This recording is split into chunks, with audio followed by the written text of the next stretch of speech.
Hello बच्चों, कैसे हैं आप लोग? माइक है तुम्हारे पास? हेलो बच्चों, आवाज आवाज आ रही है तुम लोगों को? एक तो तुम्हें जवाब भी देना है। और भाई, सभी को क्लियर है भाई? इंदौर, भोपाल। चलिए भाई, स्टार्ट करते हैं आज हम थर्मोडायनेमिक्स बिना किसी देरी के। आप लोगों को मैंने लास्ट टाइम तक कहां तक करवाया था भाई? आयनाइजेशन एनर्जी, इलेक्ट्रॉन एफिनिटी, वो सब बता दिया था, राइट और रॉन्ग? अब सबसे पहले आप समझिएगा बोर्न हैबर साइकिल के बारे में। बोर्न हैबर साइकिल क्या होती है? हैस लॉ का जो है लॉ फॉलो करती है।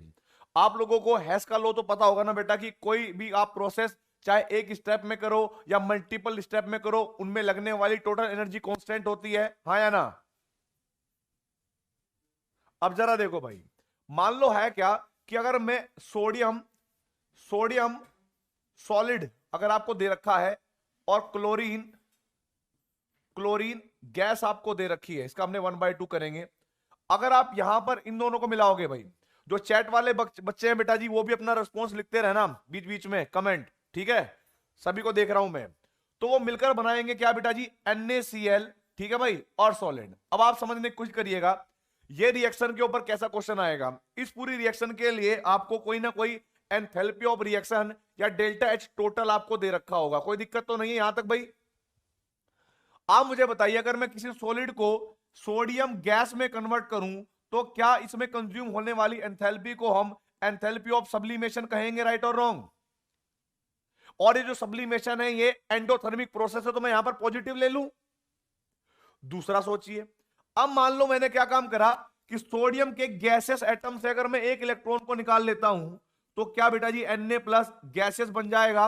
और आप लोग जानते हैं किसी एटम से इलेक्ट्रॉन निकालने के लिए जो ऊर्जा दी जाती है उसको हम आयनाइजेशन एनर्जी कहते हैं। और आयनाइजेशन एनर्जी भी आपके पास एंडोथर्मिक प्लस प्रोसेस है, तो ये भी पॉजिटिव होगी। अब सेम टू सेम, पहले आप लोग क्या करेंगे?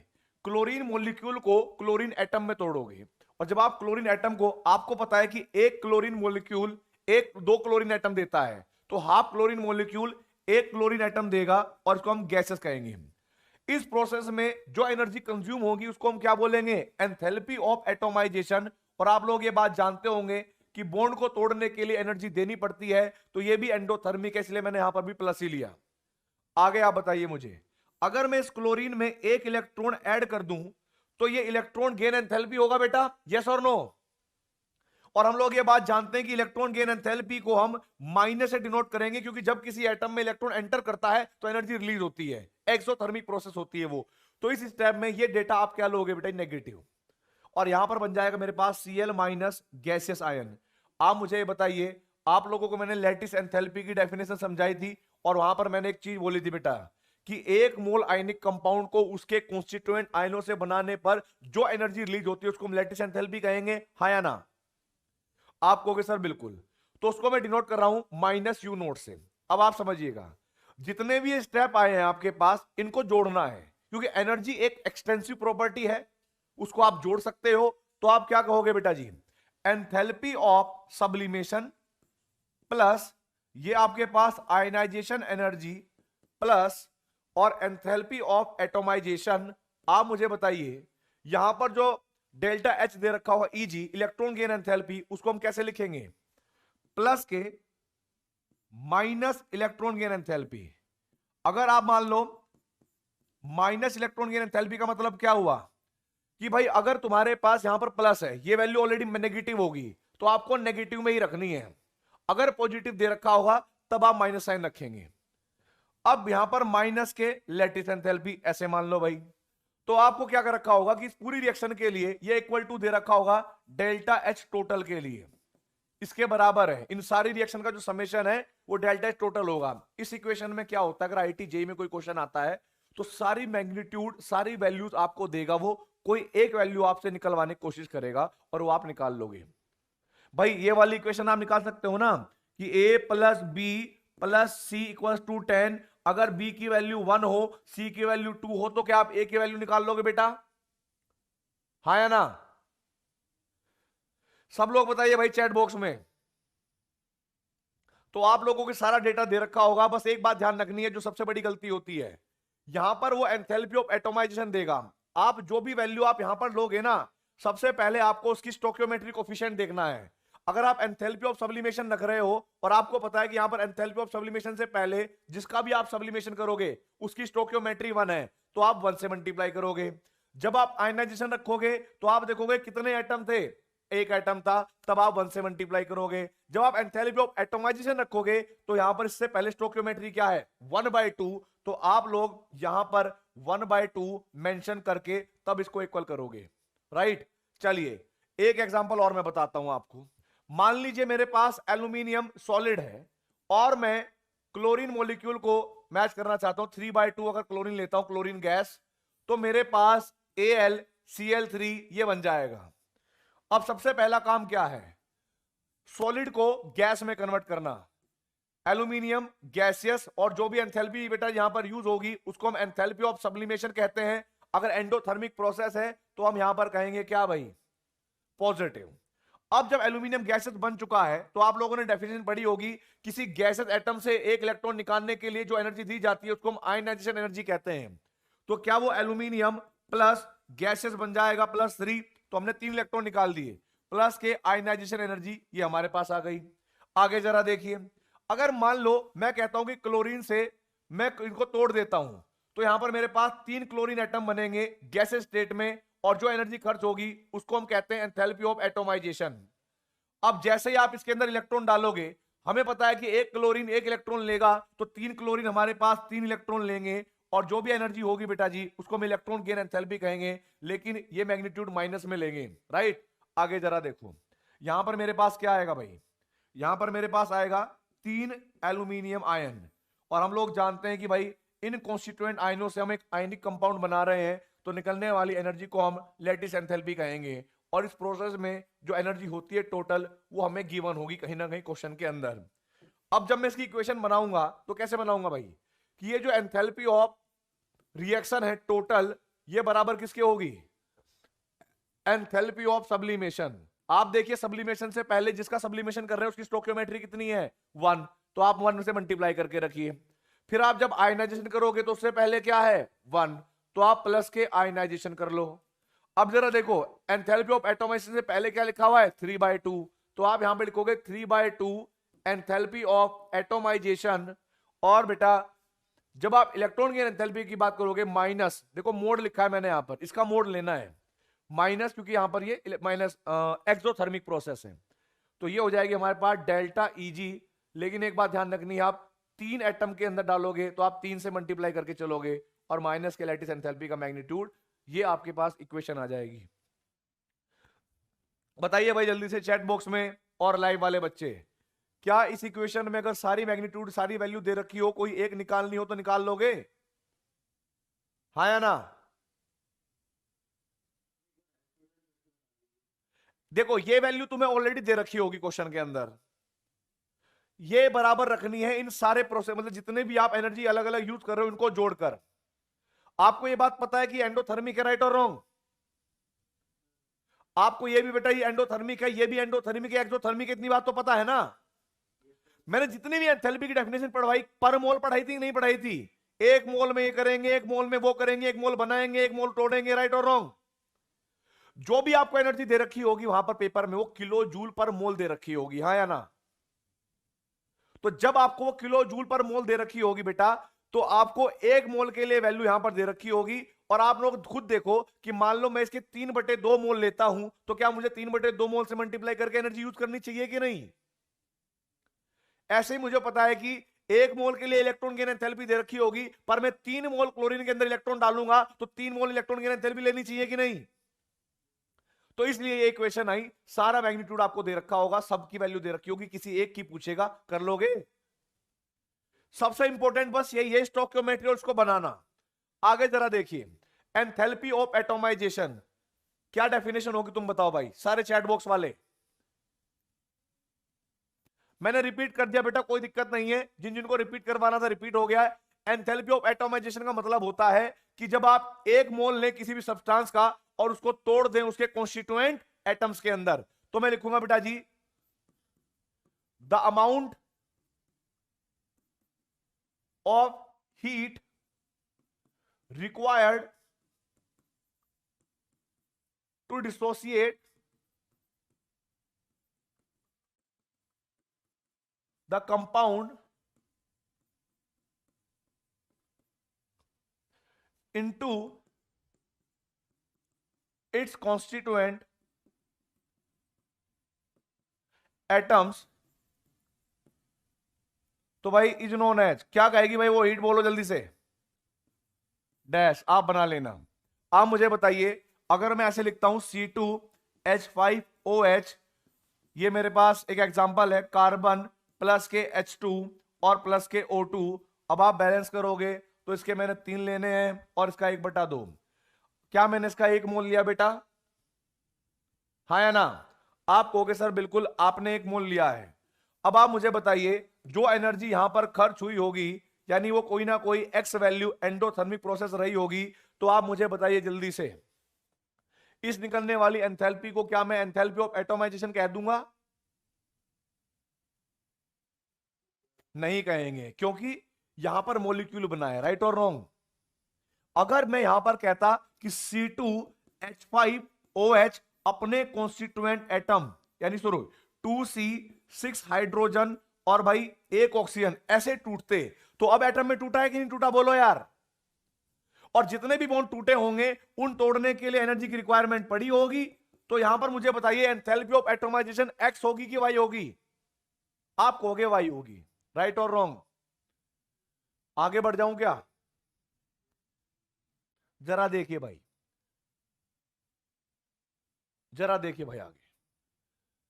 अब बात करेंगे हम एंथैल्पी ऑफ हाइड्रेशन के बारे में। एंथैल्पी ऑफ हाइड्रेशन का मतलब क्या होता है? हाइड्रेशन का मतलब है पानी का जुड़ना, राइट और रॉन्ग?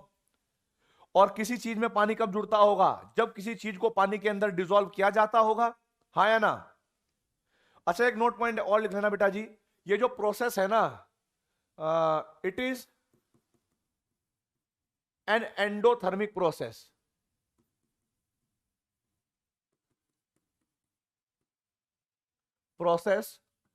और ये जो स्टेटमेंट है ये हमेशा के लिए रहेगी कि हमेशा बॉन्ड को तोड़ने के लिए हमें हीट देनी पड़ेगी, तो यहां पर आप ऑलवेज लगाएंगे। अब जरा देखो मेरी एक बात सुनो, एंथैल्पी ऑफ हाइड्रेशन आप लोगों ने देखा होगा, अगर कभी भी व्हाइट वॉश होते हुए देखा है तो आप लोगों ने एक चीज देखी होगी भाई, जो हमारे पास क्विक लाइम होता है, अगर उसको हम पानी में घोलते हैं या चूने को हम जब पानी में घोलते हैं व्हाइट वॉशिंग करने के लिए, तो जिस भी बाल्टी में घोला जाता है वहां पर बबल्स बनते हैं और हीट निकलती है। ऑब्जर्व करा है कभी ऐसा? तो मेरे हिसाब से बहुत सारे बच्चों ने ऐसा ऑब्जर्व किया होता है। तो आप जब कभी भी क्विक लाइम को पानी के अंदर डिसॉल्व करोगे, यानी किसी भी स्ट्रॉन्ग बेस को, चाहे वो NaOH क्यों ना हो, जब आप उसको पानी के अंदर डिसॉल्व करोगे तो हीट निकलेगी। चलो, अगर तुम्हें यह बात भी याद नहीं आती, H2SO4 को पानी में डालने पर हीट निकलती है कि नहीं? अरे भाई तुम्हारे पास माइक है, इसका यूज कर लो तेज सी। और भाई ये जो इंदौर वाले हैं, तुम्हारा माइक कहां है? अब जरा देखिए भाई, ये प्रोसेस एक्सोथर्मिक भी होती है, लेकिन कुछ बच्चे, मान लो कोई बिहार से है या कोई से, उन्होंने एक बात देखी होगी कि जब वो खेतों में जाते हैं उन्होंने एक फर्टिलाइजर देखा होगा जिसको कहते हैं यूरिया। आप यूरिया की एक मुट्ठी लो, कभी भी पानी में डिसॉल्व करो तो वो पानी जो है वो ठंडा हो जाता है। यानी वो क्या काम करता है कि वो जो सॉल्यूशन बनता है, वो जो सॉल्यूट है वो उससे एनर्जी रिलीज, मतलब कंज्यूम करवा लेता है। और जब आप क्विक लाइम को डालोगे तो उसको गर्म कर देगा। तो कहने का मतलब है कि ये प्रोसेस आपके पास क्या हो सकती है भाई? डेल्टा H जो हाइड्रेशन होगी वो कैसी हो सकती है? पॉजिटिव और नेगेटिव दोनों टाइप की हो सकती है। पहली बात तो ये बात समझना। और इसका मतलब होता है कि जब आप किसी एक मोल सब्सटेंस को पानी के अंदर डिसॉल्व करते हैं तो जो मैक्सिमम एनर्जी रिलीज होती है या कंज्यूम होती है उसको हम एंथैल्पी ऑफ हाइड्रेशन कहते हैं। क्या आप लोगों को ये डेफिनेशन समझ में आ गई बेटा? अब जरा देखिए क्वेश्चन कैसे आता है। मान लीजिएगा आपको दे रखा होगा lithium positive, Na positive, K positive, rubidium positive और सीजियम पॉजिटिव, ये अलोंग द ग्रुप कोई आयन दे रखे होंगे। कोई दिक्कत तो नहीं है यहां तक भाई? वो ये पूछेगा किसकी हाइड्रेशन एनर्जी ज्यादा है। आप ये समझिएगा, अगर मैं बात करूं फोर्स ऑफ अट्रैक्शन की, तो आप लोगों को चार्ज डेंसिटी के बारे में पता होगा। चार्ज डेंसिटी का फॉर्मूला क्या होता है बेटा जी? नंबर ऑफ चार्ज, राइट और रॉन्ग? किसी की भी डेंसिटी निकालते हैं तो उसको हम कहां रखते हैं भाई? न्यूमिनेटर में, और डिवाइड करते हैं वॉल्यूम से, राइट और रॉन्ग? और जब आप वॉल्यूम की बात करोगे तो मान लो मैंने यहां पर साइज की बात कर दी। आप मुझे एक बात बताओ, इन सब में +1 +1 +1 चार सब में कांस्टेंट है, कोई दिक्कत तो नहीं है बेटा? अब इसमें +1 चार, लेकिन साइज क्या अलग अलग है। लिथियम का साइज अगर सबसे छोटा होगा तो चार्ज डेंसिटी सबसे ज्यादा होगी कि नहीं होगी? और सीजियम का साइज सबसे बड़ा होगा तो चार्ज डेंसिटी सबसे कम होगी कि नहीं होगी? अगर ये कम है तो मुझे बताइए, वाटर डाइपोल है, पोलर सॉल्वेंट है, हाँ या ना? हाँ या ना? आप मुझे बताइए कि वो वाटर को अपनी तरफ अट्रैक्ट करेगा कि नहीं करेगा, ये सारे के सारे आयन? तो बेटा आप खुद बताइए, सबसे ज्यादा हाइड्रेशन किसका होगा? लिथियम का? यस और नो? तो जरा देखिए, अगर कभी भी आपको हाइड्रेटेड या हाइड्रेशन एनर्जी के बारे में बात करनी हो या हाइड्रेशन के बारे में देखना हो तो सबसे ज्यादा होगा लिथियम पॉजिटिव का, उसके बाद सोडियम पॉजिटिव का, के पॉजिटिव का, आरबी पॉजिटिव का और सीजियम पॉजिटिव का। किस किस को ये बात समझ में आ गई? अब जरा देखो, फिर हम बात करेंगे हाइड्रेटेड साइज के बारे में। आप लोग ये मान लीजिएगा कि लिथियम ऋतिक रोशन है, पुल अट्रैक्शन दिखाता है, और सीजियम जो है ये जॉनी लीवर टाइप का आदमी है, बड़ा मोटा सा इस टाइप का मान लीजिएगा। आप मुझे बताइए, अगर ये दोनों के दोनों एयरपोर्ट से निकले और कहीं भीड़ में चले जाएं तो किसको लोग ज्यादा घेरेंगे? ऋतिक रोशन को कि भाई इसको, जॉनी लीवर को? यानी जिसका अट्रैक्शन होगा उसके चारों तरफ भीड़ का जो घेरा बनेगा वो ज्यादा बनेगा कि नहीं बनेगा, बोलो? तो अगर मैं हाइड्रेटेड साइज की बात करूं, हाइड्रेटेड साइज की, क्या वो लिथियम पॉजिटिव एक्वस का साइज सबसे बड़ा होगा? फिर उसके बाद Na+ एक्वस का होगा, राइट और रॉन्ग? फिर K+ एक्वस का होगा, फिर हमारे पास रुबिडियम प्लस एक्वस का होगा, and then caesium plus aqueous का होगा। किस किस को ये बात समझ में आ गई बेटा? अब मैं बात करूंगा आप लोगों को मोबिलिटी के बारे में। मोबिलिटी के बारे में जानते हो आप लोग? मूवमेंट, इनकी स्पीड, चलने की स्पीड। अगर मैं दोनों को ये कहूं कि भाई ऋतिक रोशन तुम्हें यहां से ना 1 किलोमीटर दूर जाना है, और जॉनी लीवर को बोलूं कि तुम्हें भाई 1 किलोमीटर दूर जाना है, जिसके चारों तरफ भीड़ बहुत कम है वो आसानी से चला जाएगा, और जिसके चारों तरफ भीड़ बहुत ज्यादा है उसको जाने में दिक्कत होगी कि नहीं होगी? यानी जिसका साइज मोटा है उसको चलने में दिक्कत है, और जिसका साइज छोटा है वो आराम से चल सकता है। तो मोबिलिटी के पॉइंट ऑफ व्यू से क्या सीजियम पॉजिटिव एक्वस की स्पीड सबसे ज्यादा होगी? फिर मेरे पास रुबिडियम एक्वस आएगा, फिर K+ एक्वस आएगा, फिर मेरे पास Na+ एक्वस आएगा, और सबसे कम क्या रहेगा भाई, बोलो? Lithium positive aqueous. ये ऋतिक रोशन इस बार बड़ा स्लो चलेगा। और आप लोगों ने जानते होंगे, अगर कोई आप लोगों से कहे कि जिस आयन की मोबिलिटी जितनी ज्यादा होती है क्या उसकी कंडक्टेंस भी उतनी ज्यादा होती है? तो क्या मैं कहूं कि अगर ये कंडक्टेंस में प्रोवाइड करा रहे होंगे, ये आपको ऑर्डर समझ में आ गया? आगे बढ़ जाऊं क्या भाई? डेफिनेशन याद रहेगी कि 1 मोल सब्सटेंस को पानी में घोलने पर, 1 मोल सब्सटेंस को पानी में घोलने पर जो एनर्जी रिलीज होगी उसको क्या कहेंगे? एंथैल्पी ऑफ हाइड्रेशन, राइट और रॉन्ग? लेकिन अगर 1 मोल सब्सटेंस को मैं किसी सॉल्वेंट के अंदर डिसॉल्व करूं तो जो हीट रिलीज होगी या कंज्यूम होगी उसको क्या कहेंगे? एंथैल्पी ऑफ सॉल्यूशन, हाँ या ना? आप एक बात बताइए, जब कभी भी कोई सॉल्यूट पानी से जुड़ रहा होगा या उसके अंदर कूद रहा होगा, डिजोल्व हो रहा होगा, तो क्या उसको हाइड्रेशन कहते हैं? हाइड्रेशन किसके नाम पे पड़ा? पानी के नाम पे, राइट और रॉन्ग?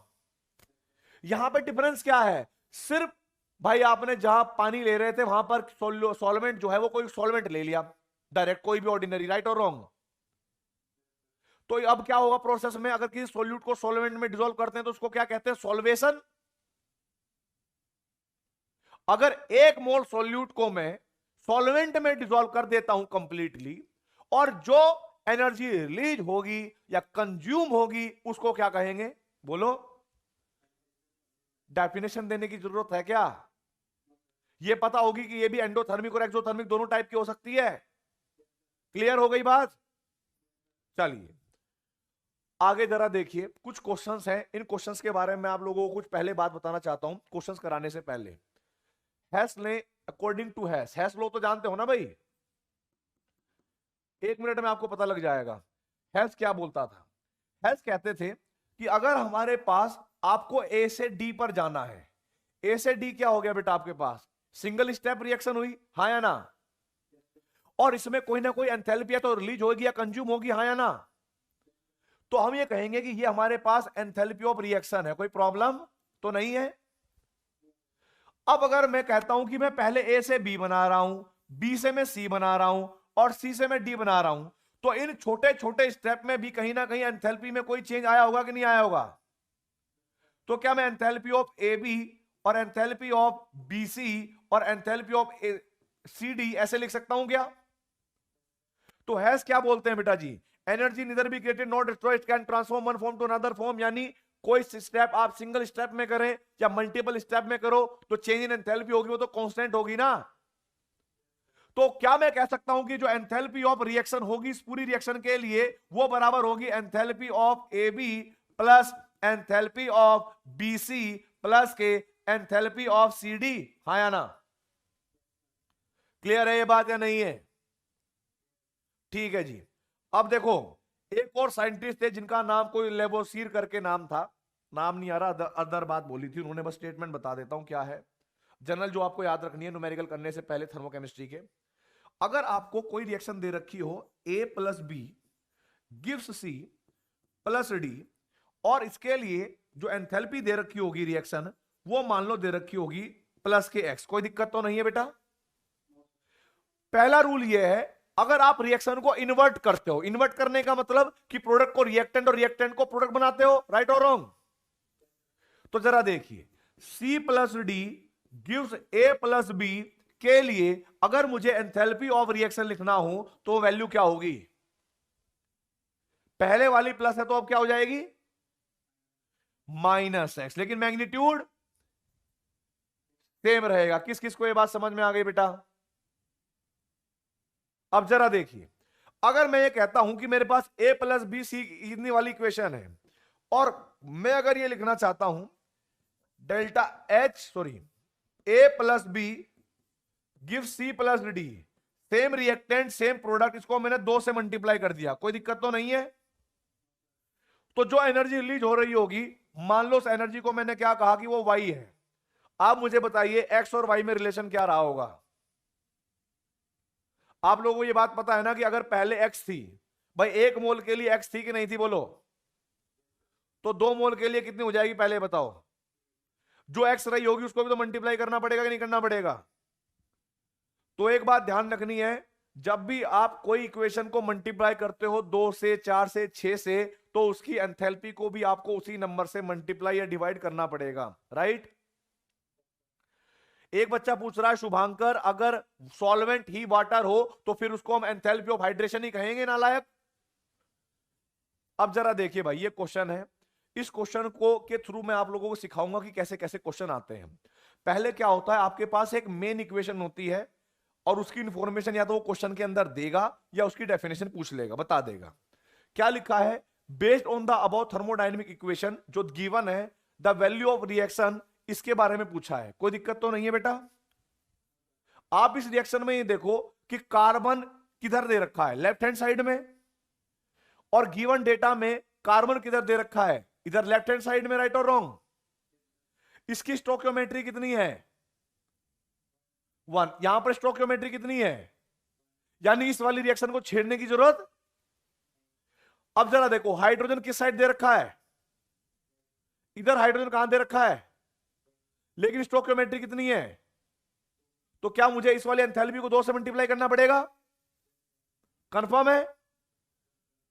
आप जरा देखिए, मीथेन कहां पर दे रखा है और इधर कहां दे रखा है? तो क्या मुझे इसको चेंज करने की जरूरत है? क्या किसी से मल्टीप्लाई डिवाइड करने की जरूरत है? आप मुझे बताइए, क्या मैं ऐसा कर सकता हूं कि इसी रिएक्शन के लिए पहले वाली है भाई, तो मैं क्या कहूंगा, अगर ये मेरे पास डेल्टा H1 2 और 3 है, अगर मैं इस रिएक्शन के लिए डेल्टा H निकालना चाहता हूं तो सबसे पहला काम क्या होगा कि जो भी मेरे काम की है उनको एक अरेंजमेंट कर लो। पहला क्या होगा जरा देखो, एंथैल्पी ऑफ ग्रेफाइट, पहले आपने लिख दिया कि C ग्रेफाइट प्लस के O2 गैसियस गिव्स CO2, और क्या यहां पर डेल्टा H1 की वैल्यू कितनी हो जाएगी बेटा, माइनस के 390.5 हो जाएगी, कोई दिक्कत तो नहीं है। दूसरे वाली को क्या मुझे मल्टीप्लाई करना चाहिए, 2 से मल्टीप्लाई करना चाहिए ना, क्योंकि मुझे 2 की जरूरत पड़ेगी। तो मैं क्या लिख दूंगा यहां पर 2H2 गैस प्लस के, ये कितना हो जाएगा O2 हो जाएगा ओवरऑल, गिव्स ये क्या बन जाएगा 2H2O, हाँ या ना। और एंथैल्पी ऑफ रिएक्शन को भी मुझे 2 से मल्टीप्लाई करना पड़ेगा, कितना हो जाएगा बेटा जी, ये 770 के आसपास होगा शायद। चलो ठीक है, जो भी होगा आप इसको ऐसे लिख लेना अभी, 2 गुना माइनस के 285.8, ऐसे लिख सकते हो कि नहीं लिख सकते बताओ। इस इक्वेशन को कोई मल्टीप्लाई नहीं करना, कोई डिवाइड नहीं करना, कोई रीअरेंज नहीं करना, तो एज इट इज लिख दें। तो क्या मैं यहां पर लिख सकता हूं कि CO2 गैसेस प्लस के 2H2O लिक्विड गिव्स के, क्या दे रखा है भाई, CH4 गैसियस प्लस के 2O2। आप इसी एक रिएक्शन को इन 3 स्टेप में कर रहे हो अलग अलग, तो इनकी एंथैल्पी जो होगी बेटा जी वो भी तो जुड़ जाएगी कि नहीं जुड़ जाएगी। और ये क्या होगी प्लस के 890, यही दे रखा है 890.3। अब आप क्या करोगे, जब इनको जोड़ोगे तो आपको ये बात पता लग जाएगी कि ये जो साइन होता है ये इक्वल टू का होता है, मैथ का इक्वल टू, हाँ है ना। आप मुझे बताओ क्या एक CO2 से एक CO2 कैंसिल आउट, क्या बेटा जी, एक O2 ये है, एक O2 ये है, तो लेफ्ट हैंड साइड में कितने O2 हो गए 2, और इधर कितने हो गए राइट में 2, तो क्या कैंसिल आउट हो गए। तो क्या बेटा जी कार्बन प्लस के 2 वाटर और गिव्स CH4 प्लस के, अच्छा 2 ये भी रह रहे हैं ना, ये भी कट गए, हाँ या ना। वही इक्वेशन आई कि नहीं आई। अगर इक्वेशन सही आई है तो ये चेक कर ले, मतलब ये क्लियर हो जाएगा कि तुम्हारा आंसर जो आएगा वो बिल्कुल करेक्ट होगा, राइट। आपको कुछ नहीं करना, इन वैल्यू को एज इट इज जोड़ देना है। कैसे जोड़ोगे आप, डेल्टा एच रिएक्शन के लिए अगर आप कैलकुलेट करोगे तो माइनस के 393.5, राइट। और आप इसे करोगे भाई 6 10 और 1 11 16 1 17 और ये 571.6, यही हो जाएगा बेटा माइनस मल्टीप्लाई करके। और यहां पर इसको जोड़ोगे तो ये 890.6, ये प्लस की वैल्यू होगी। जब आप इनको जोड़ोगे तो इनमें से कोई एक मान आ जाएगा, इसको आपको टिक करके आगे बढ़ जाना है, क्लियर है। अब जरा देखो भाई आगे, सेम टू सेम क्या दिया गया है, the heat of combustion of carbon and carbon monoxide are. Carbon का जब मैं कंबशन करूंगा तो कार्बन का मुझे 1 मोल लेना पड़ेगा, और कंबशन में क्या करते थे, O2 की रिएक्शन करवाते CO2 बनता था कि नहीं बनता था बताओ। इस रिएक्शन के लिए जो डेल्टा H1 की वैल्यू दे रखी है, क्या माइनस के 393.5 दे रखी है। और कार्बन मोनोऑक्साइड के लिए क्या होगी, CO प्लस के 1/2 O2 गिव्स CO2 करना पड़ेगा कि नहीं करना पड़ेगा, क्योंकि मुझे जो भी सब्सटेंस दे रखा है उसका 1 मोल लेना है। और इसके लिए डेल्टा H2 की वैल्यू कितनी दे रखी होगी भाई, 283.5 माइनस में, हाँ या ना। अब जरा देखो, the heat of formation in kilo joule from carbon monoxide. आप मुझे बताओ क्या मैंने आपको कार्बन मोनोऑक्साइड की कोई भी हो हीट ऑफ फॉर्मेशन की डेफिनेशन पढ़ाई है, हाँ या ना। क्या होती है कार्बन मोनोऑक्साइड की, क्या होगी बेटा, कि किसी भी सब्सटेंस के 1 मोल को उसके कॉन्स्टिट्यूएंट एलिमेंट से जब हम बनाएंगे तो हमारे पास जो भी एंथैल्पी में चेंज आएगा उसको हम एंथैल्पी ऑफ फॉर्मेशन कहेंगे कि नहीं कहेंगे। कार्बन मोनोऑक्साइड को अगर आपको बनाना है मान लो गैस को, तो ये किससे बनेगा बेटा जी, कार्बन प्लस के हाफ O2 से बनेगा कि नहीं बनेगा। तो वो कह रहा है कि इस रिएक्शन के लिए निकालो आप, इस रिएक्शन में कार्बन कहां है, लेफ्ट हैंड साइड में, और गिवन रिएक्शन में कार्बन कहां है, लेफ्ट हैंड साइड में। यहां पर इसकी स्टोइकियोमेट्री कितनी है 1, और यहां पर स्टोइकियोमेट्री कितनी है 1, यानी इस रिएक्शन को छेड़ना नहीं है अपन लोगों को। अब आप देखिए कार्बन मोनोऑक्साइड कहां दे रखी है, राइट में, और 1 मोल दे रखा है कि नहीं दे रखा। यहां पर कार्बन मोनोऑक्साइड दे रखी है कहां पे, लेफ्ट में, और 1 मोल दे रखा है कि नहीं। तो हमें मल्टीप्लाई करने की जरूरत नहीं, हम क्या करेंगे सिर्फ वो चेंज कर देंगे, राइट और रॉन्ग।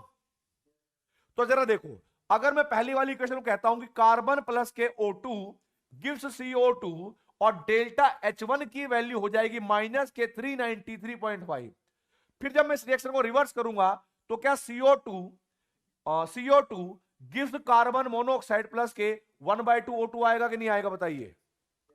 और डेल्टा H2 का वैल्यू कितना आएगा बेटा, पॉजिटिव हो जाएगा 283.5। आप जरा देखो दोनों को जब जोड़ोगे तो क्या कार्बन डाइऑक्साइड से कार्बन डाइऑक्साइड कैंसिल आउट, इधर एक O2 उधर हाफ O2, जब इधर आएगा तो हाफ O2 आएगा कि नहीं आएगा बोलो।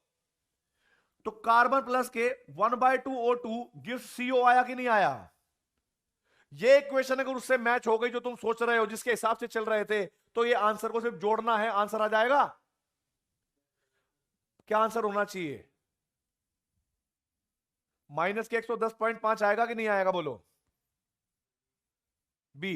किस किस को ये बात क्लियर हो गई, बढ़ू आगे।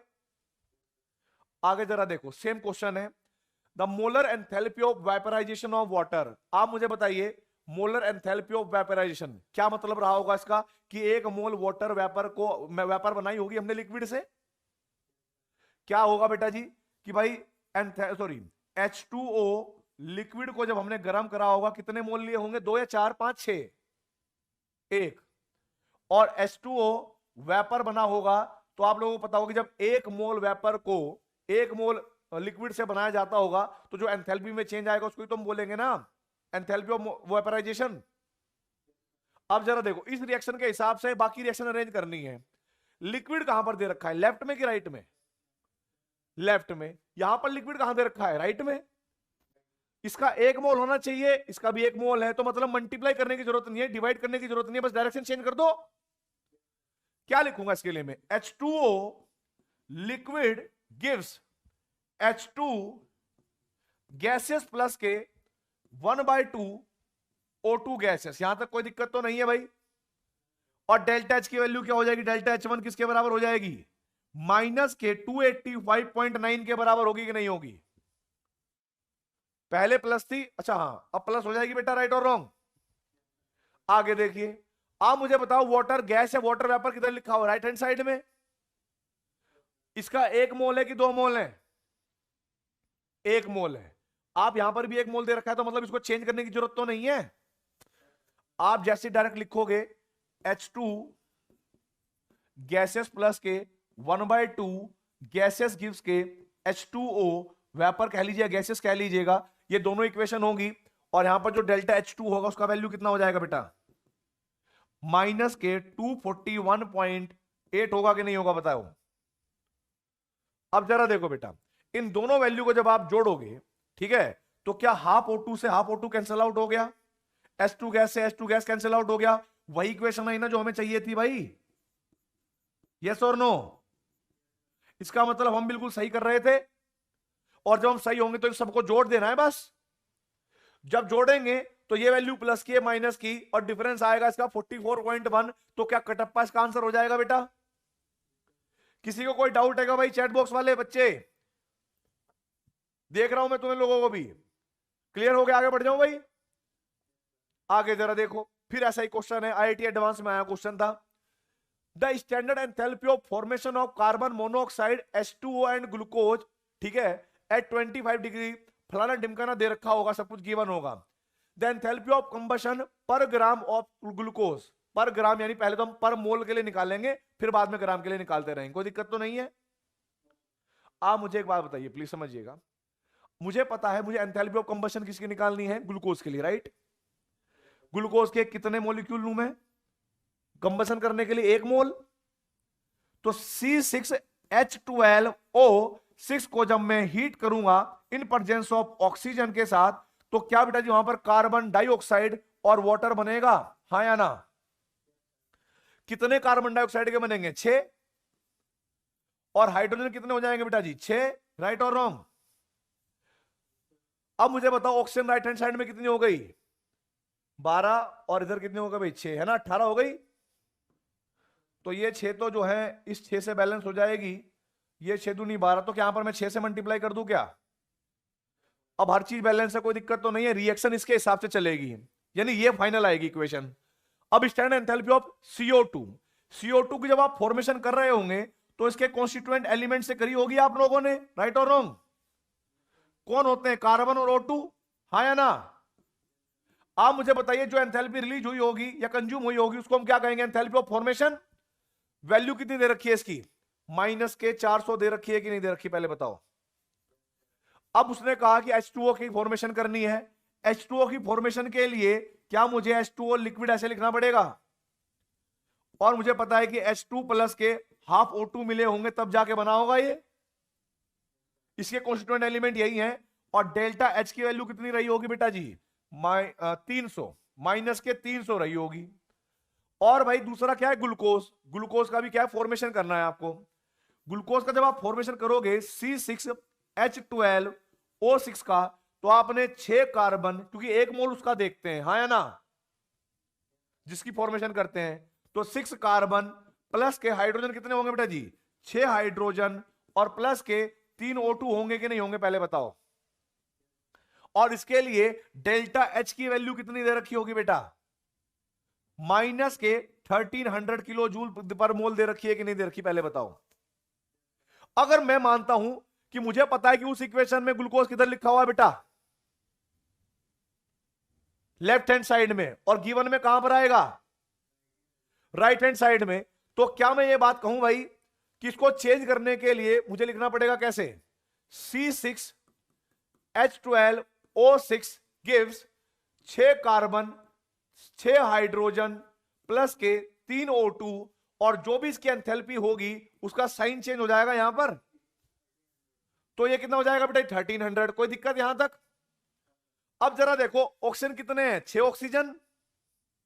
ये चलो कार्बन डाइऑक्साइड ले लो। कार्बन डाइऑक्साइड कितनी है? 6 है कि नहीं है? राइट में है कि लेफ्ट में? राइट में। नालायक देख इधर, ये राइट में है, और यहां पर गिवन रिएक्शन में भी राइट में ही है कि नहीं? यानी चेंज नहीं करना, बस 6 से मल्टीप्लाई करके रखना है। राइट और रॉन्ग? अब जरा आप क्या करोगे बेटा, जरा देखो। जब आप इस रिएक्शन को लिखोगे 6CO2 कैसे बना होगा? 6 कार्बन और प्लस के 6 O2, हाँ या ना? और जो भी इसकी एंथैल्पी रही होगी डेल्टा H, क्या आपने माइनस के 6 इंटू में 300 कर दिया होगा? क्योंकि ये 400 था ना। 6 इंटू में 400 कर दिया होगा, कोई दिक्कत तो नहीं है बेटा? अब इधर देखिए, वाटर किधर है? राइट हैंड साइड में। वाटर यहां पर भी क्या दे रखा है? राइट हैंड साइड में। यस और नो? तो आप मुझे बताइए, जब हमारे पास राइट हैंड साइड में दे रखा होगा तो हमारे पास कितना आ जाएगा बेटा? ये 6 से मल्टीप्लाई करके एज इट इज लिख दें इसको भी। तो हम लिखेंगे 6H2O, यहां पर लिखेंगे 6H2 प्लस के 3 O2 हो जाएगा, और जो भी वैल्यू होगी डेल्टा H, क्या उसको भी हम माइनस के 6 इंटू में 300 करके लिख देंगे। जब आप इन सबको जोड़ोगे, जोड़ने के बाद आप जरा देखो, क्या 3 O2 से 3 O2 गायब हो गए? आप देखोगे 6 कार्बन से 6 कार्बन गायब हो गए। आप देखोगे 6 हाइड्रोजन से 6 हाइड्रोजन गायब हो गए। आपके पास वही इक्वेशन आएगी ना जो आप, जिसके अनुसार आप चला रहे थे। इसका मतलब क्या है कि जो भी हम कर रहे हैं वो बिल्कुल करेक्ट है अभी तक तो।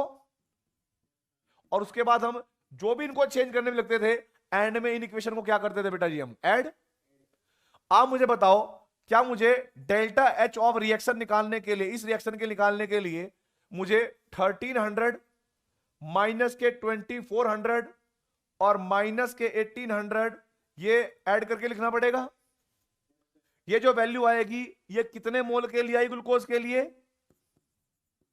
1 मोल के लिए। राइट और रॉन्ग? आप लोग जानते हैं कि ग्लूकोज का जो मोलर मास होता है, क्या वो 180 होता है बेटा? Given mass by molar mass के हिसाब से अगर वेट की बात करें तो मोल इंटू मोलर मास, तो बेसिकली ये 1 इंटू में 180, यानी कहीं ना कहीं 180 ग्राम के लिए आया आंसर। 180 ग्राम के लिए इतना है, तो 1 ग्राम कितना होगा? जो भी आंसर आएगा उसको डिवाइड कर देंगे ना 180 से। अब आप मुझे बताओ, ऐसे क्वेश्चन भी अगर आ जाए तो कर लोगे कि नहीं कर लोगे? क्या आप लोगों की थर्मोकेमिस्ट्री थोड़ी बहुत सुधार में आई? अब मैं आपको समझाऊंगा एंथैल्पी ऑफ न्यूट्रलाइजेशन के बारे में। एंथैल्पी ऑफ न्यूट्रलाइजेशन का मतलब क्या होता होगा? कुछ याद है किसी को? कि भाई देखो, जब कभी भी कोई स्ट्रोंग एसिड जो है प्लस के स्ट्रोंग बेस के साथ रिएक्शन करता है, तो आपके पास क्या बनता है? सॉल्ट प्लस के H2O बनता है कि नहीं बनता? आप लोग जानते होंगे कि H2O जब बना होगा तो कहीं ना कहीं H प्लस और OH माइनस के कॉम्बिनेशन से वाटर बना होगा। एसिड ने H प्लस दिया, बेस ने OH माइनस दिया, तो ये आपस में क्या कर रहे थे बेटा जी? न्यूट्रलाइजेशन। हाँ या ना? आप मुझे बस इतना बताना भाई क्लियरली कि जब H प्लस और OH माइनस न्यूट्रलाइजेशन कर रहे होंगे तो एक मोल वाटर का बना होगा कि नहीं बना होगा? एनर्जी रिलीज होगी कि कंज्यूम होगी? रिलीज। अट्रैक्शन लगा होगा, फोर्स, है ना? H प्लस, तो देखो मैं हमेशा लिख देता हूं यहां पर, ऑलवेज ऑलवेज एक्सोथर्मिक प्रोसेस होती है। क्या होती है बेटा जी? ये एक्सोथर्मिक प्रोसेस। और यहां पर जो एनर्जी निकलेगी डेल्टा एच जो भी निकलेगी उसको हम एंथैल्पी ऑफ न्यूट्रलाइजेशन ही कहेंगे। राइट और रॉन्ग? वो जाएगी माइनस के 13.7 किलो कैलोरी पर मोल। राइट और रॉन्ग? अब आप समझना मेरी बात, जितने भी आपके पास स्ट्रॉन्ग एसिड और स्ट्रॉन्ग बेस होंगे इसके इक्विवेलेंट ही एनर्जी निकलेगी कि भाई इतने H प्लस इतने OH माइनस मिले तो 13.7 मिली होगी। अब अगर 2 H प्लस और 2 OH माइनस मिलेंगे तो कितनी एनर्जी निकलेगी? बोलो। 26.4, 27.4। आप जरा देखो, मैं एक रिएक्शन करवा रहा हूं HCl, कोई आप लोगों से पूछे कि HCl प्लस NaOH की रिएक्शन हुई तो यहां पर NaCl देश का शुद्ध नमक और वाटर बना होगा। आप मुझे बताइए डेल्टा H ऑफ न्यूट्रलाइजेशन की वैल्यू कितनी होगी? कंफर्म है ये बात? माइनस के 13.7, क्योंकि इसने एक मोल दिए होंगे। अब मैं आप लोगों को कह रहा हूं कि H2SO4 रिएक्शन करता है किसके साथ? NaOH के साथ, तो इसके 2 मोल निकले होंगे तो यहां पर क्या बना होगा? Na2SO4 और प्लस के 2 मोल ऑफ वाटर, तो डेल्टा H ऑफ न्यूट्रलाइजेशन कितना आया होगा बेटा?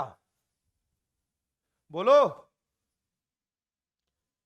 भाई। इसने 2 मोल H प्लस दिए होंगे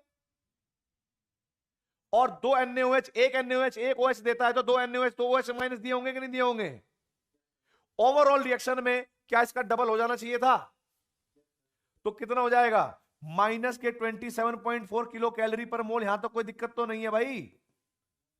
एक बात ध्यान रखना, जो स्ट्रॉन्ग एसिड और स्ट्रॉन्ग बेस की रिएक्शन होगी वो हमेशा इस प्रोपोर्शन में चलेगी। हाँ या ना? अब जरा देखो भाई, मैंने कहा आगे बढ़ जाऊं मैं, अगर मैं कभी भी स्ट्रॉन्ग बेस की रिएक्शन स्ट्रॉन्ग एसिड के साथ, सॉरी वीक एसिड के साथ कराऊं तो प्लीज समझने की कोशिश करना जो मैं कहना चाहता हूं। NaOH अगर रिएक्शन करता है CH3COH के साथ तो यहां पर क्या बनेगा? CH3COONA बनेगा कि नहीं बनेगा? बोलो यार। और बनेगा वाटर यहां पर भी, और यहां पर भी जो एंथैल्पी निकलेगी, एंथैल्पी ऑफ न्यूट्रलाइजेशन, उसकी जो वैल्यू होगी वो 13.6 से 13.7 से ज्यादा होनी चाहिए कि कम होनी चाहिए या बराबर होनी चाहिए? खुद बताइएगा भाई सोच के। ज्यादा होनी चाहिए, कम होनी चाहिए, क्या होनी चाहिए बताओ? आप लोगों को एक बात पता होगी, जो भी वीक इलेक्ट्रोलाइट होते हैं क्या वो कंप्लीटली डिसोसिएट हो जाते हैं? वीक इलेक्ट्रोलाइट डिसोसिएट हो जाते हैं? नहीं होते ना। स्ट्रॉन्ग इलेक्ट्रोलाइट डिसोसिएट होंगे कि नहीं होंगे बेटा? 13.7 बिल्कुल सही बात है। अब जल्दी से मुझे आंसर दो भाई, ये जो 13 हाँ ठीक है ठीक है। अब जरा देखो आप, मुझे पता है कि भाई वीक इलेक्ट्रोलाइट कंप्लीटली डिसोसिएट नहीं होते हैं, तो आपके पास जो डेल्टा एच न्यूट्रलाइजेशन होगा, होता क्या है कि पहले हुआ ये कि ये भी एक H प्लस देगा और ये भी एक OH माइनस देगा, इसके एक मोल जब इसके साथ कंबाइन होंगे वाटर बनेगा और कितनी एंथैल्पी निकलेगी बेटा? 13.7। हाँ या ना? लेकिन अगर 13.7 निकली तो उसका कुछ पार्ट इस वीक इलेक्ट्रोलाइट के डिसोसिएशन में खर्च हो जाएगा। बात समझ में आई कि नहीं आई? क्योंकि इसको डिसोसिएट कराना है, तो जब उसका डिसोसिएट कराने में खर्च हो जाएगा तो जो मैग्नीट्यूड आएगा वो क्या आएगा बेटा जी? स्मॉलर देन 13.7 आएगा कि नहीं आएगा? बोलो यार। अब जरा देखो बेटा जी, आप लोग समझना कौन सी वैल्यू आपके पास छोटी है? ये वाली। तो इस केस में अगर कभी भी ऐसे दे रखा हो, कोई रिएक्शन दे रखी है इसमें जिसमें एक स्ट्रॉन्ग हो और दूसरा वीक हो, और वहां पर वो कहते कि भाई इसकी जो है एंथैल्पी ऑफ रिएक्शन कह लीजिए, न्यूट्रलाइजेशन दे रखी है 12.4 किलो कैलोरी पर मोल। वो पूछेगा ये डेटा देने के बाद कि एंथैल्पी ऑफ डिसोसिएशन क्या रही होगी। अब जरा समझिएगा, हम ये बात तो समझ चुके हैं कि जो भी एक्चुअल में होना चाहिए था वो एंथैल्पी 13.7 से कम होगी बेटा। अगर मुझे ये रिएक्शन करनी है डेल्टा एच न्यूट्रलाइजेशन बराबर, ये माइनस में थी बेटा, माइनस ही होगा ना मैग्नीट्यूड, तो 13.7 मैग्नीट्यूड। क्या मुझे इधर कुछ जोड़ना पड़ेगा तभी तो मैग्नीट्यूड बढ़ेगा कि नहीं बढ़ेगा उतना? तो मैंने क्या कर दिया भाई, मैंने काम कर दिया, उस माइनस में इधर देखो इधर जोड़ दिया एंथैल्पी ऑफ डिसोसिएशन, राइट? ऐसे जोड़ दो बराबर हो जाएंगे। अगर आप एंथैल्पी ऑफ डिसोसिएशन को निकालना चाहते हैं तो एंथैल्पी ऑफ डिसोसिएशन किसके बराबर आएगी? माइनस के 13.7, और ये वैल्यू जब उधर जाएगी तो क्या हो जाएगी बेटा? रुको रुको रुको रुको रुको रुको रुको, यहां पे माइनस प्लस का सेल है। एक काम करते हैं, हम मैग्नीट्यूड के साथ चलें, मैथ्स में मैग्नीट्यूड के हिसाब से, कि भाई एंथैल्पी ऑफ डिसोसिएशन का जो मैग्नीट्यूड है प्लस एंथैल्पी ऑफ न्यूट्रलाइजेशन का जो मैग्नीट्यूड है वो किसके बराबर आना चाहिए बेटा? 13.7 के बराबर, राइट और रॉन्ग? यही मैग्नीट्यूड होगा।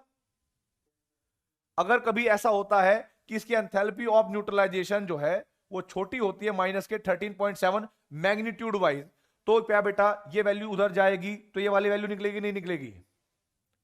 तो डेल्टा एंथैल्पी ऑफ डिसोसिएशन जो होगा वो बराबर होगा 13.7 माइनस के mod of enthalpy of neutralisation, जो भी उस क्वेश्चन के अंदर दे रखी हो। अब आप मुझे बताइए एंथैल्पी ऑफ डिसोसिएशन कितना होगा अगर इसकी 12.4 है तो? बोलो कितना हो जाएगा? 1 पॉइंट समथिंग आएगा कि नहीं आएगा? ठीक है, क्या आप इस टाइप के क्वेश्चन कर लोगे? जरा देखो, कई बार क्या होता है, आपको एक एसिड दे रखा है HCl प्लस के NaOH गिव्स NaCl प्लस के H2O। आपको दे रखा होगा HCOOH प्लस के NaOH गिव्स HCOONa प्लस के H2O, राइट और रॉन्ग? और CH3COOH प्लस के NaOH गिव्स CH3COONa प्लस के H2O। क्या आप लोगों को तीनों इक्वेशन समझ में आ गई? आप मुझे बताओ, अगर इसकी एंथैल्पी ऑफ न्यूट्रलाइजेशन की जो वैल्यू दे रखी है वो दे रखी है x, इसमें डेल्टा न्यूट्रलाइजेशन की वैल्यू दे रखी है y, और डेल्टा h न्यूट्रलाइजेशन यहां पर जो मोड दे रखा है वो दे रखा है z। आप मुझे बताइए एक्स वाई जेड का ऑर्डर। आपको ये बात पता होनी चाहिए कि जितने ज्यादा स्ट्रॉन्ग एसिड, जितने ज्यादा स्ट्रॉन्ग बेस होंगे, उतना ज्यादा एंथैल्पी ऑफ न्यूट्रलाइजेशन का मैग्नीट्यूड होगा कि नहीं होगा? तो भाई HCl HCOH में और CH3COH में सबसे स्ट्रॉन्ग एसिड तो यही है, और फॉर्मिक एसिड में और एसिटिक एसिड में आप लोगों को ऑर्गेनिक केमिस्ट्री का पता है ना भाई, प्लस आई इफेक्ट की वजह से ये थोड़ा सा वीक हो जाता है। तो भाई आप देखोगे तो स्ट्रॉन्ग एसिड यहां पर X है, तो क्या हम कहेंगे कि X का मैग्नीट्यूड ज्यादा, फिर Y का, फिर Z का? कोई दिक्कत तो नहीं है बेटा।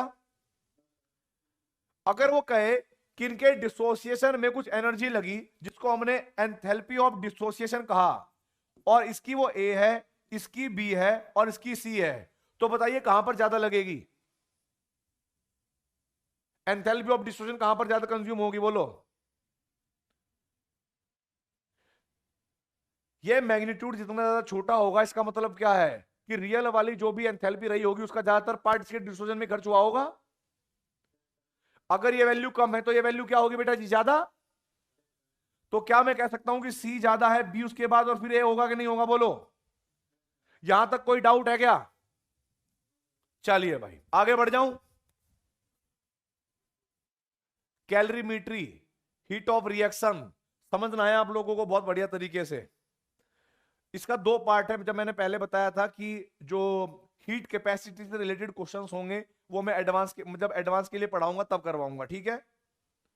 अभी जेईई मेंस में जो क्वेश्चंस आते हैं वो एक इक्वेशन के ऊपर आते हैं, और ये मैंने आपको लिखवाई भी थी। क्या फर्स्ट लॉ ऑफ थर्मोडायनेमिक्स आप लोगों को याद है क्या H बराबर U प्लस पीवी के बराबर था? हाँ या ना? यस और नो? और जब हम डिफरेंशिएट करते थे तो DH बराबर DU प्लस के PDV प्लस के VDP होता था कि नहीं होता था बेटा? और हम कहते थे कि at constant temperature and pressure, मान लो अगर हम प्रेशर ले लेते हैं, प्रेशर ले लो पहले तो क्या चेंज इन प्रेशर जो होगा वो जीरो के बराबर होगा? ये टर्म अगर जीरो हो गया तो क्या DH बराबर DU प्लस के PDV याद रहेगी ये बात?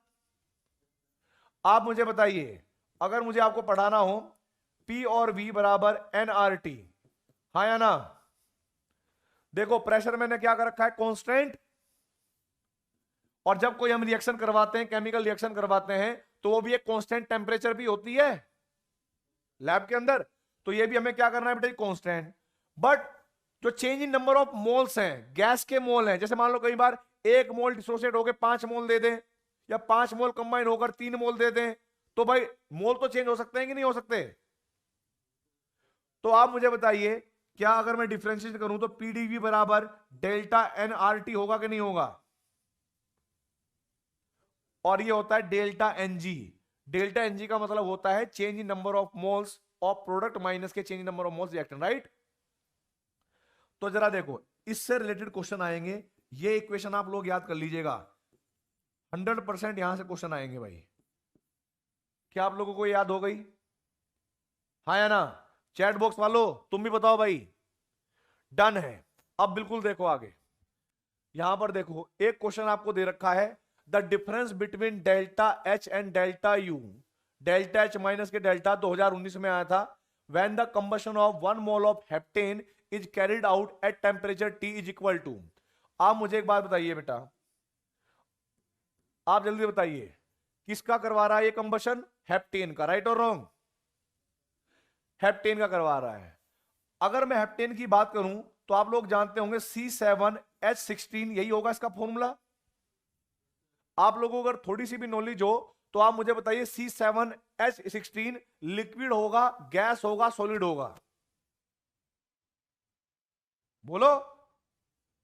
आप लोगों ने ऑर्गेनिक केमिस्ट्री में पढ़ा होगा एल्केन वाले चैप्टर में कि C1 से लेकर C4 तक गैस होती है, C5 से लेकर C17 तक लिक्विड होते हैं, C16 तक लिक्विड होते हैं, और C17 और C17 के बाद जो हायर हाइड्रोकार्बन होते हैं वो वैक्स लाइक सॉलिड होते हैं, हाँ या ना? बोलो यार। अब जरा देखो, मैं जब इसका कंबशन करूंगा तो मैं O2 के साथ रिएक्शन कराऊंगा और उसका 1 मोल लेना चाहिए मुझे, राइट और रॉन्ग? O2 क्या होती है? गैस। जब ये डिसोसिएट होंगे तो क्या वहां पर CO2 गैस और प्लस के H2O लिक्विड बनेगा कि नहीं बनेगा, हाँ या ना?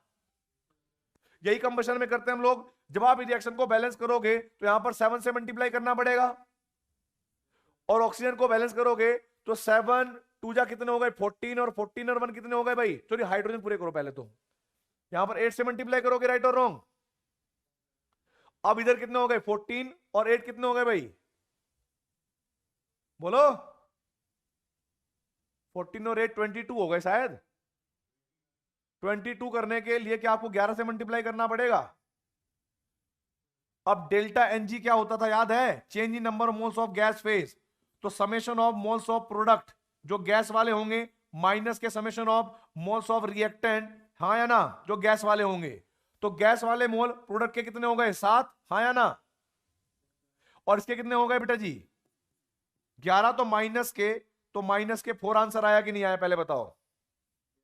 आप लोगों को पता है कि डेल्टा एच बराबर डेल्टा यू प्लस के डेल्टा एनजीआरटी मैंने पढ़ाया था आप लोगों को।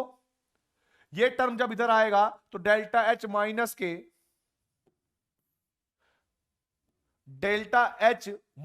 के डेल्टा यू बराबर डेल्टा एनजीआरटी के बराबर आएगा कि नहीं आएगा? डेल्टा एनजी की वैल्यू क्या है बेटा जी? -4 आरटी। क्या आंसर होना चाहिए? आप मुझे बताइए, क्या कॉन्सेप्ट क्लियर हो गया? जल्दी से बताओ बेटा। बहुत बढ़िया, चैट में बढ़िया बच्चों ने बताया कि लिक्विड होता है, करेक्ट आंसर था बेटा आपका। तो समझ में आ गई कि नहीं आ गई बात? आगे बढ़ जाऊं? गलती किससे होगी? कि वो अगर इसको गैस मान लेते तो उनको क्या करना पड़ता, 12 माइनस करने पड़ते कि नहीं करने पड़ते, तो कुछ और आंसर आता, राइट और रॉन्ग। चलिए अगला क्वेश्चन 2018 में आया है, सेम इसी क्वेश्चन के ऊपर बेस्ड। इसने कहा है the combustion of benzene give CO2 and H2O। ये बात जानते हैं हम लोग कि जब हम 1 मोल बेंजीन का कंबशन करवाएंगे तो कार्बन डाइऑक्साइड वाटर ही तो निकलेंगे। The heat of combustion of benzene at constant volume, भाई साहब कांस्टेंट वॉल्यूम पर जो हीट होती है वो किसके बराबर होती है, फर्स्ट लॉ ऑफ थर्मोडायनेमिक्स लगाएंगे हम। क्या आप लोगों को पता है कि dq बराबर du प्लस के pdv के बराबर होगी, बोलो। अगर मैं ये कहता हूं कि वॉल्यूम कांस्टेंट हो गई तो क्या चेंज इन वॉल्यूम dv 0 के बराबर हो जाएगा, क्या ये टर्म 0 हुआ, तो change in heat at constant volume कहीं ना कहीं उसने इंटरनल एनर्जी का बराबर वैल्यू दे रखी है कि नहीं। अब वो कह रहा है कि heat of combustion in kilo joule पर mole of benzene at constant pressure पूछ रहा है।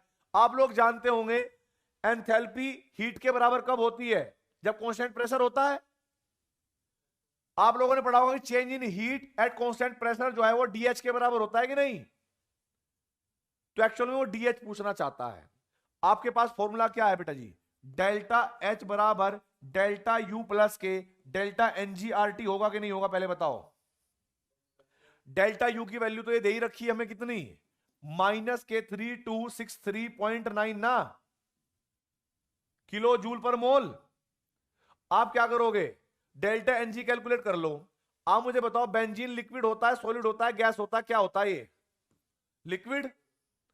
जब ये कंबशन करेगा तो बेटा जी O2 के साथ कंबाइन होगा, 6 CO2 बनेंगे, 6 CO2 बनेंगे और वाटर बनते होंगे, राइट और रॉन्ग। यहां पर मैंने 3 से मल्टीप्लाई करा, वाटर तो लिक्विड होगा भाई, और CO2 क्या होगी, गैस स्टेट। आप मुझे एक बात बताओ, बैलेंस करने के लिए मुझे कितने ऑक्सीजन के लेने चाहिए, 3 दूनी कितने हो गए भाई, बोलो 12, और 12 और 3 कितने हो गए 15, यानी 15/2 करना चाहिए कि नहीं करना चाहिए, बोलो 7.5 हो जाएगा। अब क्या आप लोगों को समझ में आ रहा है कि मैंने डेल्टा एनजी की वैल्यू जो है वो 6 माइनस के 7.5 करूंगा तो 1.5 आएगी कि नहीं आएगी, बोलो। अब जरा देखो, प्लस के डेल्टा एनजी की जगह पर क्या रखना पड़ेगा मुझे, माइनस के 1.5, राइट। माइनस के 1.5 रखा, आर की वैल्यू क्या होगी 8.314 जूल पर केल्विन पर मोल होती थी कि नहीं होती थी, हाँ या ना। और यहां पर हमने किलो जूल में रखा है तो इसको भी किलो जूल में कन्वर्ट करने के लिए क्या मुझे 1000 से डिवाइड करना पड़ेगा। और टेम्परेचर की वैल्यू कितनी है भाई 25, तो क्या मैं यहां पर 298 कर लूंगा, बोलो। अब आपको सॉल्व करना है, सॉल्व करने के बाद कॉमन सेंस से समझना, अपने आप आंसर आएगा। नहीं ये वैल्यू पॉजिटिव तो आएगी नहीं, नेगेटिव भी आएगी, हाँ या ना, यस और नो। माइनस माइनस प्लस हो जाएंगे भाई, ओवरऑल मैग्नीट्यूड तो माइनस रहेगा, तो क्या पहला ऑप्शन हो सकता है। आप मुझे बताओ ये वैल्यू 3263.9 है, जब आप उसमें माइनस की कोई वैल्यू जोड़ोगे तो क्या ये वाला मैग्नीट्यूड इससे कम आ सकता है, नहीं ना। अरे अगर सॉल्व भी नहीं करोगे तो करेक्ट आंसर डी आएगा कि नहीं आएगा, बोलो यार। हिंट लग रहा है तुम लोगों को आंसर कैसे निकालना है। चलिए बिल्कुल बढ़िया है, क्या आप इस टाइप के क्वेश्चन कर लोगे बेटा। अब आपको बताना है for which of the following reaction delta H is equal to delta U कब होगी। ये आंसर खुद करो भाई, जल्दी से मुझे चैट बॉक्स में बताना है तुम लोगों को।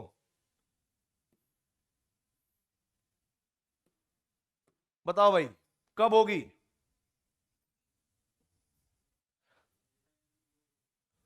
जब आपके पास डेल्टा एनजी की वैल्यू 0 होगी।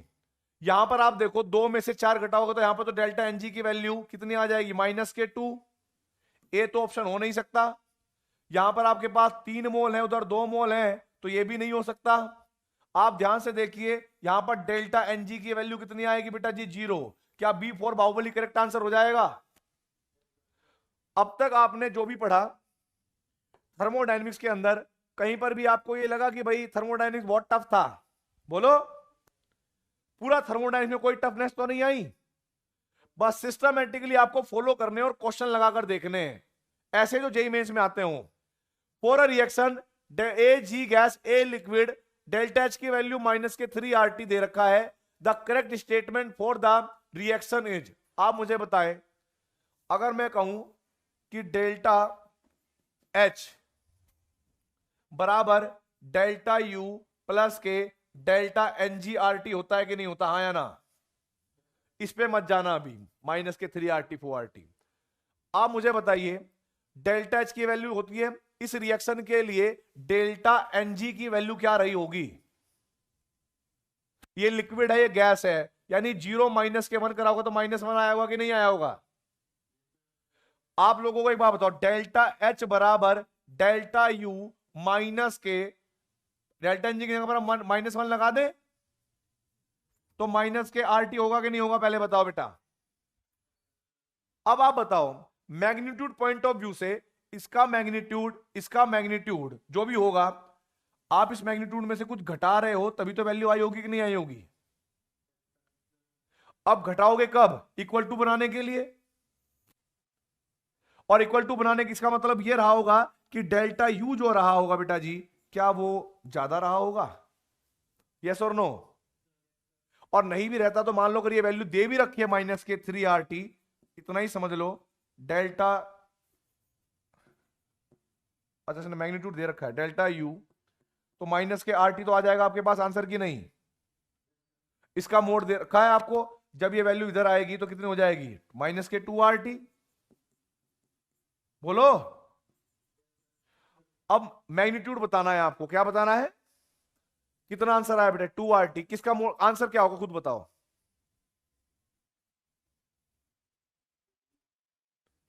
कितना? बी। डेल्टा एच का मैग्नीट्यूड ज्यादा होगा डेल्टा यू से, क्या ये बात क्लियर होगी बेटा? हाँ या ना? आगे बढ़ जाऊं? चलिए, एक क्वेश्चन और है, मेंस 2004 में आया था, कैसे करना है मैं आपको बताऊंगा। द मोल इतने अज्यूमिंग आइडेंटिटी एंथैल्पी को, हाँ ठीक है। आप मुझे बताइए, for complete combustion of ethanol, ethanol का कंबशन करेंगे तो इथेनॉल को कितने मोल लेंगे? कोई भी हीट हम निकालते थे तो हम किसी भी सब्सटेंस का एक ही मोल लेते थे, राइट और रॉन्ग? ये एक मोल ले रखा है, 3O2 के साथ कंबाइन होगा, इसकी रिएक्शन भी इन्होंने ऑलरेडी दे रखी है कि नहीं?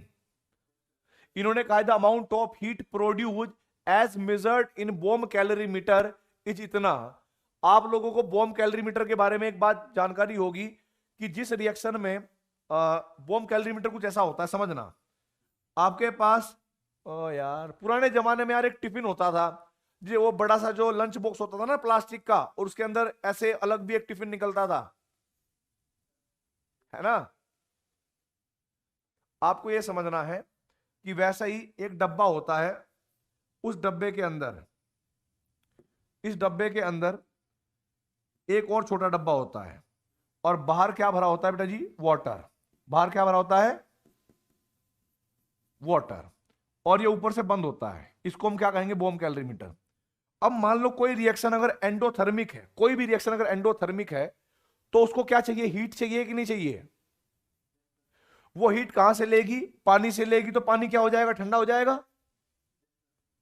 आप समझिएगा, अगर कोई एक्सोथर्मिक रिएक्शन है तो वो हीट रिलीज करेगी, किसको करेगी? पानी को, तो पानी क्या हो जाएगा? गर्म हो जाएगा। लेकिन वो जो भी रिएक्शन होती होंगी एक क्लोज सिस्टम के अंदर हो रही होंगी, वहां पर वॉल्यूम क्या रहेगा?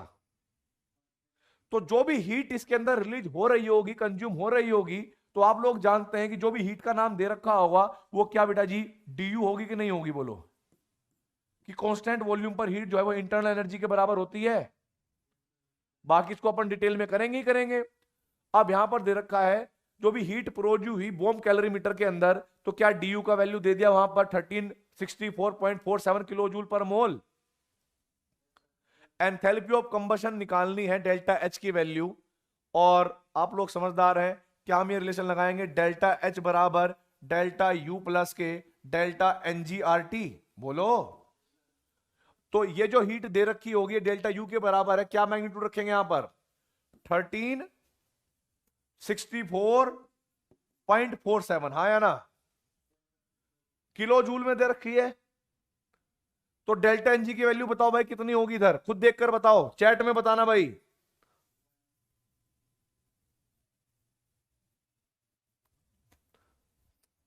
कितनी होगी भाई, 2 में से 3 गए, 1 होगी, -1, हाँ या ना। तो -1 इंटू में आर की वैल्यू दे रखी है कितनी, 8.314 जूल में दे, अच्छा ये बेटा जी जूल पर केल्विन है, ये केल्विन है, ध्यान रखना, गलती मत आ जाना इसमें, ये टाइप करने में गड़बड़ हुई है, ये होती है जूल पर केल्विन पर मोल, राइट, हाँ या ना। हमने ये वैल्यू किलो जूल में रखी है और ये जूल पर केल्विन है, तो आप इसको भी किलो जूल में कन्वर्ट करना चाहते होंगे। तो क्या मैं इसको 10⁻³ से मल्टीप्लाई कर दूं तो कोई दिक्कत तो नहीं है भाई। टेम्परेचर कितना दे रखा है 25, तो क्या इसको मैं 298 केल्विन से मल्टीप्लाई कर दूं। अब जो भी वैल्यू आएगी उसको सॉल्व कर लेना और आंसर निकल जाएगा आपका, ठीक है। और आप मुझे बताओ ये वैल्यू जो दे रखी है मैग्नीट्यूड वाइज एंथैल्पी जो भी यहां पर लीज हुई होगी, आप कंबशन कर रहे हो तो कंबशन क्या होता है, ऑलवेज एक्सोथर्मिक होता है कि नहीं, कंबशन तो ऑलवेज एक्सोथर्मिक होगा। तो यहां पर कई बार मैग्नीट्यूड दे रखा होगा, साइन आपको उसकी डेफिनेशन से समझना है कि वो क्या कर रहा है, तो यहां पर आप माइनस लेके चलोगे। अब आंसर आपको बताना है कि करेक्ट क्या होगा, क्लियर है, कर लोगे कि नहीं कर लोगे भाई, इसको सॉल्व करके इसका आंसर मैच कर लेना। तो ये वाला पार्ट जो है थर्मोडायनेमिक्स का जो पार्ट है खत्म हो गया। अब मुझे एक बात बताओ, चैट बॉक्स के अंदर भी बताना, सायन दत्ता क्या पार्ट क्लियर नहीं है, जो पार्ट क्लियर नहीं है जल्दी से बोलो, और भोपाल वाले जो बच्चे हैं जो डाउट है जल्दी से बोलो, और इंदौर वाले बच्चे कोई भी डाउट है जल्दी बस बताओ बेटा, हाँ बेटा बोलो।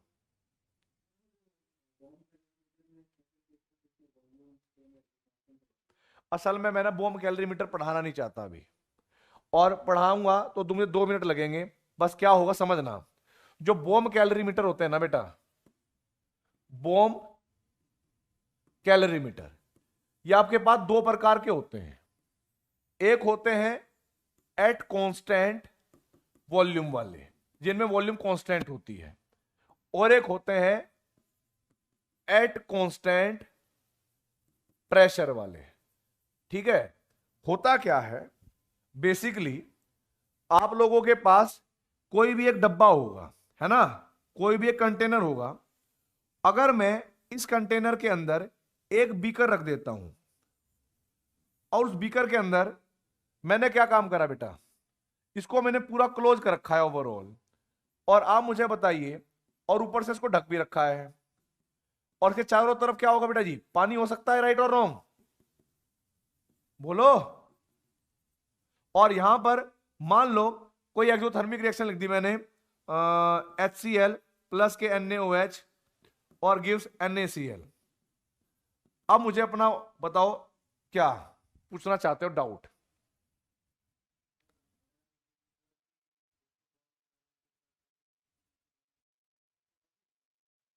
ऐसे क्वेश्चंस बहुत हैं, बट बोम कैलोरीमीटर से रिलेटेड जो क्वेश्चंस आते हैं उसमें स्पेसिफिक हीट में एक्चुअली में क्या है ना, अभी आप लोगों को एक और चीज समझाऊंगा कि इसका कोई टेम्परेचर T1 होगा, हाँ या ना,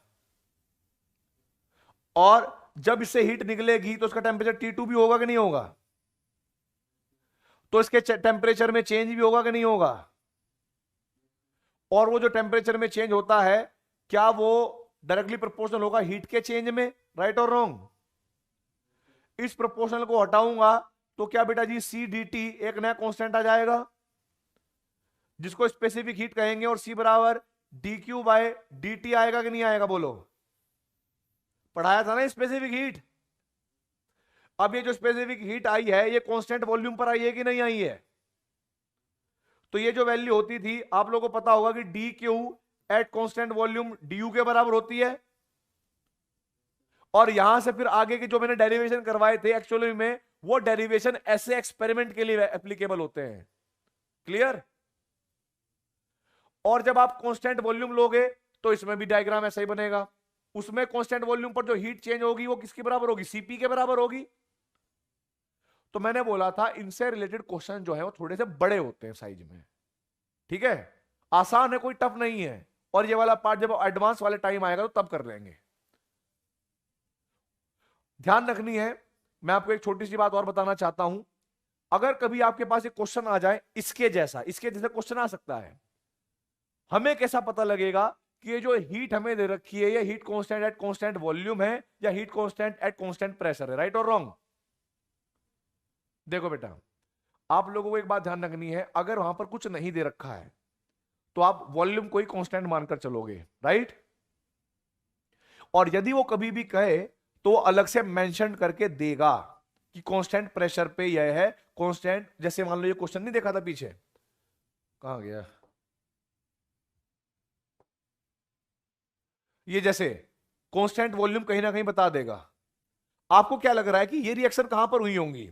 ये रिएक्शन, सारी रिएक्शन उस बोल्म कैलोरीमीटर के अंदर ही होती हैं। बात समझ में आएगी नहीं? इस तरीके से होते, सब वहीं पर देखते, सब कुछ चेंज करते हैं। तो ये सारे क्वेश्चन ही बोल्म कैलोरीमीटर के एक तरीके से, पर जिनमें हीट कैपेसिटी वगैरह यूज होगी वो क्वेश्चन मैं आप लोगों को कब करवाऊंगा? एडवांस वाले टाइम में। कोई दिक्कत तो नहीं है? हेलो, आवाज आ रही है क्या भाई? ठीक है, चलिए भाई, अब जरा देखो भाई,